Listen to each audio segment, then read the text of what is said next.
about what you're saying is, when we, when I was anticipating this interview, my first thought was, oh, geez, am I in way over my head? Because, this is sort of like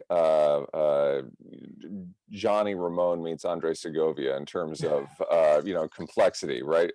Because, what I tend to do is I tend to listen to different samples. I look up briefly in a book called Accents, a Manual for Actors. Sometimes I'll listen to different instruction from David Allen Stern, but then essentially what I do is like a three power chord approach to it, which is like, oh, okay, okay, okay. So we got this sound, we got this sound, we got this sound, and practice. Okay, good, you're good to go.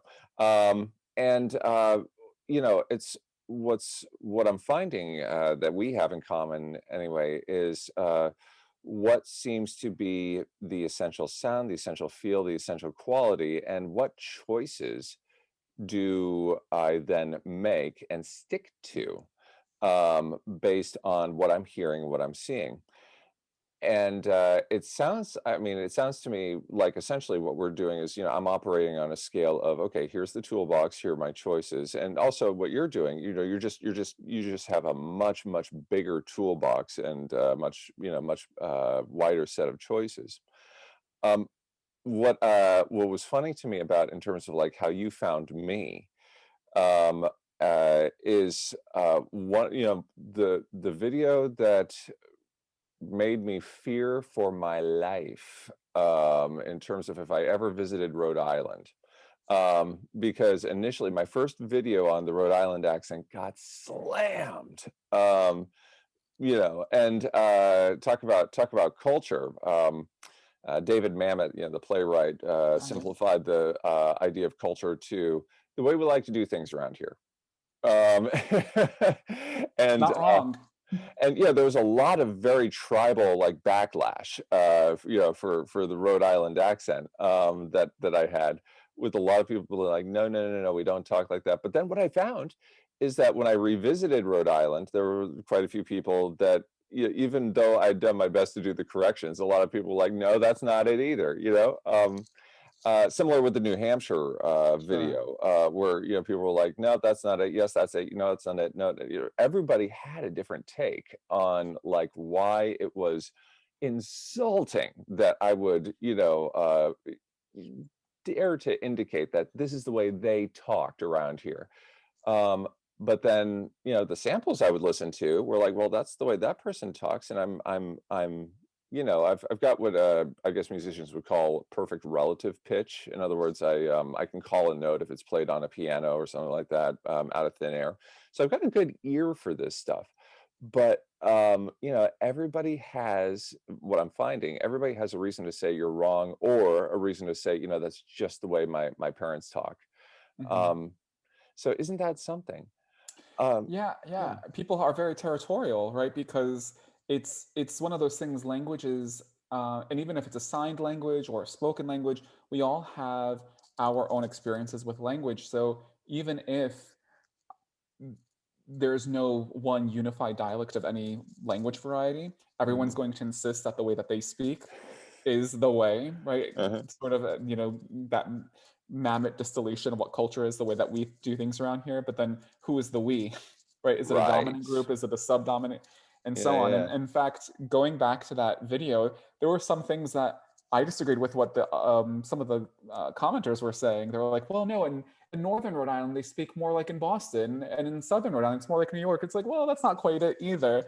But they're using their own experiences to justify that, which makes sense, right? Right, of course, of course. What else are you going to do? Are you going to pull something out of thin air? But if you're not trained as a linguist, I mean, that's another thing. Language belongs to everybody, right? So everyone has their own opinion, and whether or not it's accurate is to a certain extent subjective.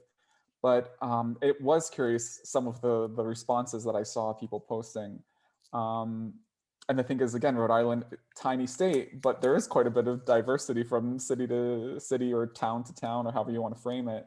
Um, I don't know. I thought it was a commendable effort for somebody who's making all of these videos of completely different speech varieties to even make the attempt, first of all, let alone to do a decent job of it. So Let's, Kudos. well, thank you. I appreciate that. And hopefully it makes the main reason why I even decided to take the gauntlet up again was because I'm narrating a series of books by Josh Lanyon, and they are these cozy murder mysteries, sort of family-friendly murder mysteries.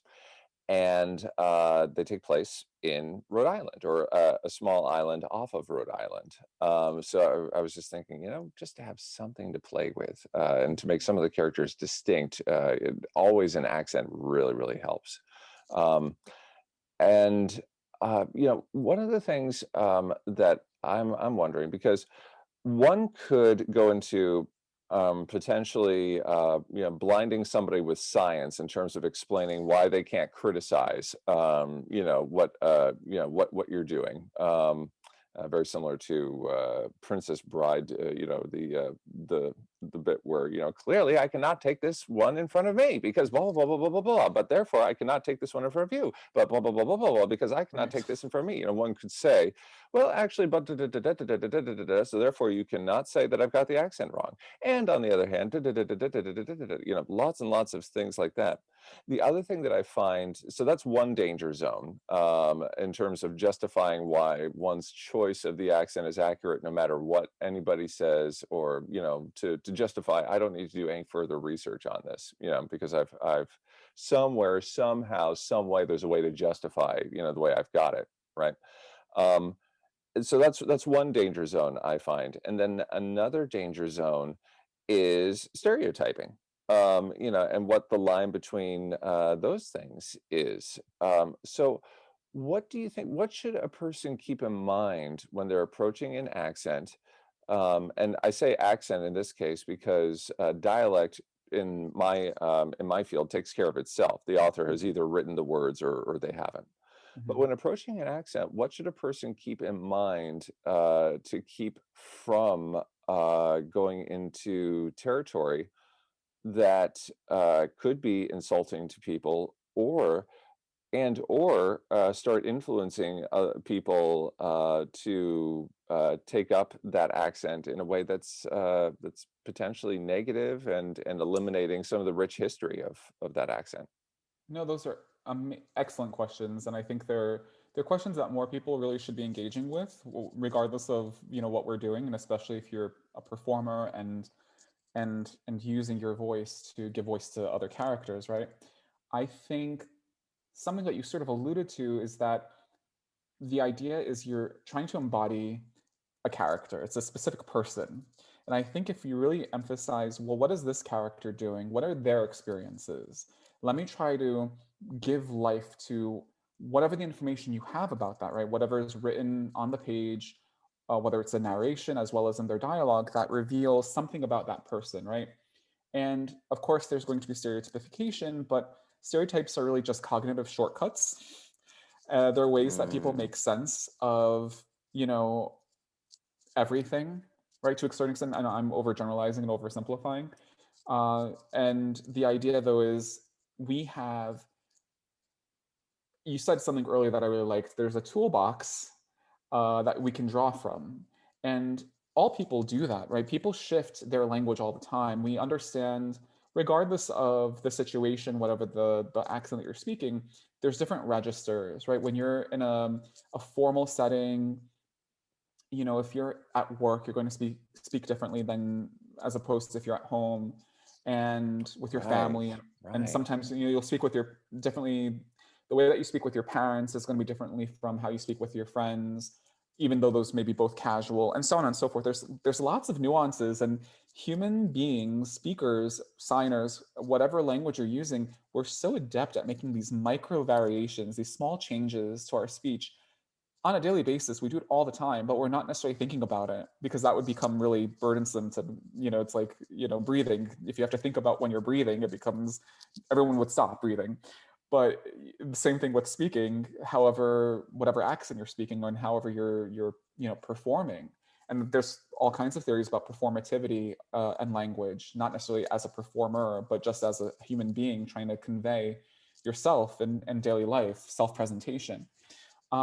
So I would say if the focus is on, well, what is this character like? What are their life experiences? What is their education background? Because, Mm, not to stereotype, but what linguistic studies have shown, what sociolinguists and other linguistic anthropologists have shown is that men and women tend to have lots of similarities. And in some communities, there may be a language difference, not always. Same thing with levels of education. There tends to be, somebody with a university degree is probably going to have different standard like speech as opposed to somebody that went just to grade school or high school, right? hmm. And that's not just a stereotype, but those are tendencies. Right, So right. so keeping that in mind, well, what is this person doing? I mean, if you're doing a video series or an audio series on people who live on an island off of Rhode Island, are they fishermen? Have they lived their entire lives in Rhode Island? Have they traveled? Have they gone back and Hmm. forth? What Hmm. does that then do? Now I'm starting to slowly slip into a Rhode Island accent as we're talking about Rhode Island. Um, anyway, sorry, just subconsciously you do that. Yeah, yeah. And Kara Becker did a really good study about New Yorkers. When they talk about New York, they stop pronouncing their R's because it's reminding them of New York, as opposed to, Uh-huh. when they maybe have started to shift to more standard like R full or rhotic pronunciation. Yeah. Anyway, but yeah, I just think about one of my aunties, which is the Rhode Island pronunciation of aunt. I still say aunt. Okay. Okay. Um, she would say, "How are you, Matthew? How are you?" And I just think of that. And my sisters would say, "How are you? How are you?" And Matthew, that ooh is really further back. Ooh, Matthew. Okay. how are you, All right. Matthew? Yeah. Anyway, but yeah. So again, it's about not doing an exaggeration or a caricature, but doing a character. And the fine Right. line there is, who is that person, and what are their life experiences that may influence how they're going to be speaking in different contexts. Yeah. That's what I would say. No, absolutely. I mean, and what's rewarding about what you're saying there is also, character choices and just being ready to say why. Why are you choosing to portray that character that way?